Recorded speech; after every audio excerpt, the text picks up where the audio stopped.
Na verdade, essas são as consequências daqueles que descumprem a lei, que atentam contra a democracia, que cometem crimes, praticam atos ilegais e pecam aqui em nosso plano terreno, né? Essa consciência pesada é que faz com que ele agora se porte como uma pessoa que está passando por problemas psicológicos. Mas vale lembrar que ele concorreu para que todos esses atos fossem realizados.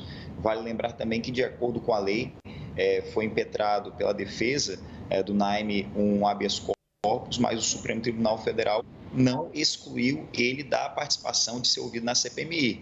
Foi negado o habeas corpus para que ele pudesse ser ouvido e, na verdade, agora ele apresenta esse atestado alegando que não tem condições psicológicas para responder os nossos questionamentos. Extraoficialmente, o que nós temos de informação é que o presidente vai abrir e encerrar os trabalhos. Mas, de acordo com a legislação, também é importante sublinhar que, diante ao não comparecimento daquele que foi convocado a depor numa CPMI, podemos aprovar a condução coercitiva, ou seja, a convocação, a presença coercitiva obrigatória, pois há uma ordem aprovada de convocação. A minha opinião é a mesma de sempre. Eu acho que a gente tem que investigar e, se ele é investigado, eu acho que ele tem que sim ir depor. Eu não estou aqui para fazer juízo de valor se ele está doente ou não cabe a mim, cabe ao psiquiatra dele. Eu já passei por uma situação semelhante, eu sei que isso não é brincadeira, né? Quando a gente está abalado psicologicamente, é uma situação muito séria, então a gente tem que dar valor, ou pelo menos respeitar a decisão do psiquiatra, mas eu torço e faço votos que ele melhore e que ele possa ir na CPI depor. Como eu acho que muitos outros precisam ir depor. A gente está indo por um caminho aqui na CPMI, que a princípio o governo queria colocar a ideia do golpe, a ideia que a PRF teria participado, que a bomba teria sido enviada por Jair Bolsonaro, enfim, várias questões que até agora não se confirmaram, né? E a gente está deixando e perdendo tempo de investigar o que realmente, pelo que eu vejo, precisa, que são as omissões e as pessoas injustamente presas. Eu sou contra pessoas injustamente presas, eu acho que isso são direitos humanos, e a gente tem diversos casos aqui na Papuda e na Comédia, pessoas com Ctrl-C, Ctrl-V de processos, ou seja, sendo punidas pelo mesmo crime, sendo que ninguém comete o mesmo crime. Se um assaltante de banco tem um parceiro ao invadir um banco, os dois são julgados separadamente. Aqui em Brasília, nesse caso, de pessoas que nem sequer foro privilegiado têm, elas continuam presas muito injustamente. Então, em vez de nós ficarmos perdendo tempo, como aparentemente é o que está acontecendo, a gente deveria focar primeiramente na vida das pessoas, que essa sim a gente não vai ter como devolver, e talvez a gente está criando outros problemas psicológicos para seres que não têm culpa nenhuma no cartório. A gente tem que separar o joio do trigo, eu acho que é isso que a CPMI está pecando. Você pode observar pelo depoimento do George Washington, ele exerceu o seu direito constitucional, garantindo que ele atentou, que ele foi contra, de permanecer calado. No dia a dia, numa conversa entre amigos, talvez aí no jornal, aqui numa biblioteca, num escritório, a gente costuma afirmar que quem cala consente. Mas, para a luz da legislação, da Constituição, o silêncio não é uma confissão. O silêncio é o direito que todo e qualquer cidadão tem, garantido pela Constituição Federal de 88, de permanecer calado e não constituir prova contra si.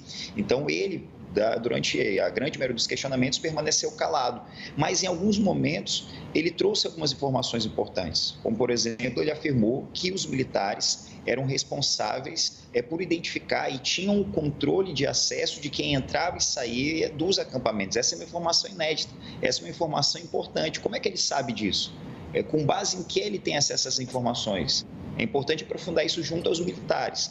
Então, esse depoimento é muito importante, até para que ele possa manifestar informações que até agora não foram trazidas à luz das investigações. Por exemplo, o Jean Lawande, ele trocou informações com o Mauro Cid. E aqui eu faço questão de ler as mensagens do WhatsApp, pelo menos um trecho bem curtinho. Abre aspas, ele mandou para o Mauro Cid: pelo amor de Deus, Sidão, pelo amor de Deus, faz alguma coisa, cara. Convence ele a fazer. ele não pode recuar agora. Quando ele fala ele não pode recuar agora, se referindo ao presidente, ex-presidente Jair Bolsonaro, é sinal que houve uma ordem. Se houve uma ordem, se houve uma tentativa de instigar, uma mobilização, ele não pode recuar agora, ele precisa explicar isso. Claro que se ele quiser ficar calado, ele ficará, mas ele terá a oportunidade que a democracia, a lei, a Constituição garante a ele de se manifestar, de trazer informações e não responder sozinho pela prática de algum crime. Eu não acho justo que quem fez um crime com a participação, o auxílio de outros, responda só. Então, a CPMI tem esse papel de, exatamente como Macron disse, separar o joio do trigo. Não é justo que só as sardinhas sejam condenadas e respondam com todo o rigor que a lei prevê. Os tubarões também serão identificados por essa CPMI. Serão punidos aqueles que instigaram, mobilizaram, financiaram e auxiliaram de alguma forma, e não deixaremos que eles se escondam atrás de cargos e atrás de dinheiro ou de privilégios.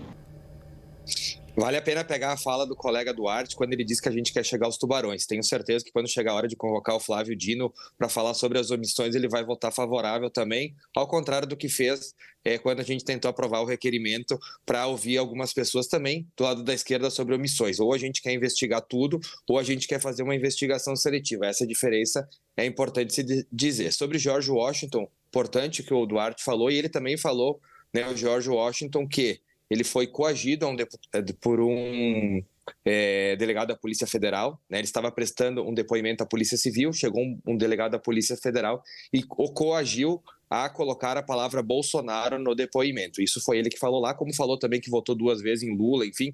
E, para desespero e tristeza da esquerda e dos governistas, George Washington deixou muito claro que nunca conversou com o presidente nem nada disso. Então, a gente vê ali na CPMI que a esquerda continua tentando, de alguma forma, juntar esse golpe de velhinhas e pessoas que invadiram aí a sede dos 3 poderes, né? A gente viu na Rússia o que é uma tentativa de golpe, que também foi frustrado, né? E é o que tentou ser criado aqui como tentativa de golpe. A gente tem que se entender sobre omissões, sobre participações, sobre abusos de autoridade com pessoas que seguem empresas. Eu não vejo a esquerda falar dessas pessoas que seguem empresas. Eu não sei se não tem amor por essas pessoas ou se só gostam de defender quem é assaltante de banco, quem é traficante ou coisa assim, né? Tem pessoas ali que não participaram de nada, isso está comprovado, pessoas que têm como comprovar que não estavam no dia em Brasília e que seguem empresas. Então a gente tem que, eu acho que primeiro as pessoas, né, que seguem empresas injustamente, a gente deveria estar aqui julgando, porque senão são presos políticos e aí a gente não pode mais falar em democracia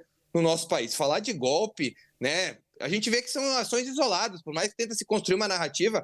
George Washington era um lunático que entrou no site da China para ver como é que fazia, comprava uma bomba, colocou uma bomba lá, que mesmo os delegados falaram, né, os peritos, que não teriam efeito, porque para furar o casco do caminhão-tanque seria quase impossível, enfim, né? Mas é um cara que tem que ficar preso mesmo, responder por os crimes que cometeu. Agora, tentar juntar tudo com o presidente Bolsonaro, aí é muito complicado, porque pegou uma pessoa falando que Bolsonaro deveria fazer isso. Olha, tem um monte de gente da esquerda que defende, inclusive um que trabalha lá no Banco dos BRICS, que diz que tinha que matar opositores que não concordassem com o regime socialista. Então, por isso eu vou culpar o presidente do Lula, porque tem um maluco lá que falou isso. Não vou fazer isso. Então a gente tem que separar um pouco também o que é lúcido, o que é correto, do que é um pouco de narrativa para tentar imprimir aí na sociedade.